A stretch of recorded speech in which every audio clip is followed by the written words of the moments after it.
I'm at a mate of mine's place that we started landscaping back in 2014. It's an ongoing work in progress, and one of the first things we did was some planting all of these Lillypilly hedges to give some protection and privacy from the busy road. There are lots of different types of Lillypillys. These are Syzygium australe select.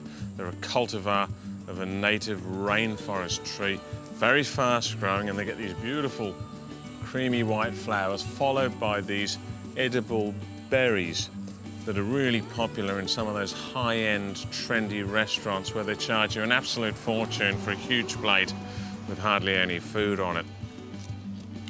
Probably had a bit of an acquired taste, but if you put a few together and add a bit of sugar, beautiful.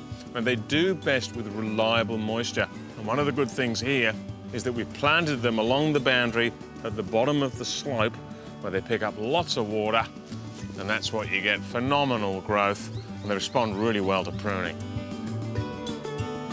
There are a couple of pests you should be aware of with Syzygium. One of them is the Lillypilly Beetle. It's quite a nice looking bug, small, bright green, but does cause a lot of damage to the new growth. In fact, it can be quite devastating. There's just a small amount of evidence of their presence here, but overall these are pretty good. Now you can treat them with a lawn grub killer, granular, onto the soil because they live in the soil at night and then come out onto the plant during the day to chew. And there are a couple of sprays you can use as well.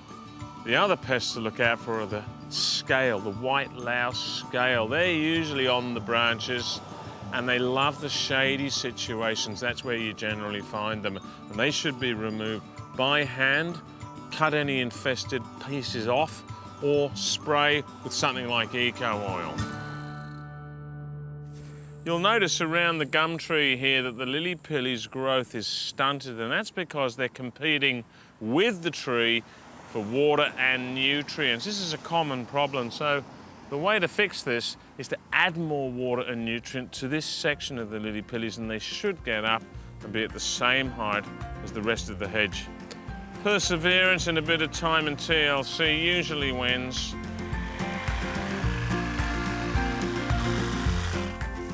Now, these guys are well and truly due a prune, but I'm only going to go light on because I still want to enjoy the flowers. Once the flowering's finished and the berries are formed, we'll come back and go a bit harder. But the pruning's an important part of your hedge maintenance.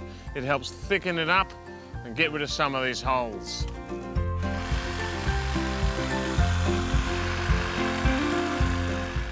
Leaving the flowers on is, of course, an excellent food source for the bees who love these Lillypillys.